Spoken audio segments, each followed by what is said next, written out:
جب کوئی بلا وجہ بہت زیادہ پریشان کرے اور بیکار کی باتیں کر کے آپ کے اس کاز کو اور مشن کو نقصان پہنچائے، اس میں جادو، ٹونے، ٹوٹکے اور اس قسم کی خرافات اور یہ سب چیزیں آ جاتی ہیں.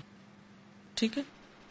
آپ کو معلوم ہے کہ شیطان کسی طور پر کبھی بھی نہیں چاہتا کہ کوئی انسان اللہ کی طرف جائے، کیونکہ اس میں اس کا خسارہ ہے. ٹھیک ہے؟ لہذا وہ طرح طرح سے انسانوں کو ورغلانے کی کوشش کرتا ہے، اور سب سے بڑی بات یہ کہ اس نے کیا کہا تھا، لَإِنْ أَخَّرْتَنِي إِلَىٰ يَوْمِ الْقِيَامَةِ لَأَحْتَنِكَنَّ ذُرِّيَّتَهُ، میں تو ان کے بچوں کو بھی پکڑ لوں گا، سب کو گھیر لوں گا، اپنا کر لوں گا. لہذا وہ کوئی وار نہیں جانے دیتا. اور اس میں بھی آپ دیکھیں کہ اس نے کہا تھا نا کہ ثُمَّ لَآتِيَنَّهُم مِّن بَيْنِ أَيْدِيهِمْ وَمِنْ خَلْفِهِمْ وَعَنْ أَيْمَانِهِمْ وَعَنْ شَمَائِلِهِمْ، سامنے سے آؤں گا، پیچھے سے آؤں گا، دائیں سے آؤں گا، بائیں سے آؤں گا. وَلَا تَجِدُ أَكْثَرَهُمْ شَاكِرِينَ، تم اکثریت کو شکر گزار نہ پاؤ گے.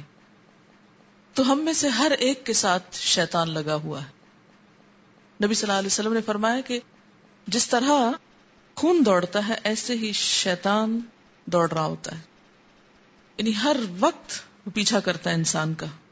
کبھی نیت پہ حملہ کر رہا ہے، کبھی ارادوں کو کمزور کر رہا ہے، کبھی عبادت میں خلل ڈال رہا ہے، کبھی عبادت کروا کے تکبر کروا رہا ہے، کبھی کسی طرح کبھی کسی طرح. اور انسان بسا اوقات اس کا آلہ کار بن کے نیک مقاصد کو خراب کرنے کی کوشش کرتا ہے.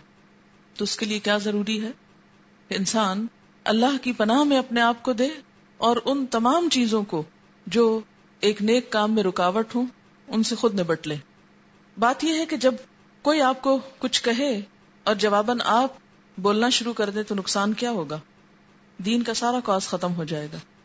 کوئی آپ کا مذاق اڑائے اور جواباً آپ بھی مذاق اڑانا شروع کر دیں تو کیا ہوگا؟ آپ برابر پہ آ گئے.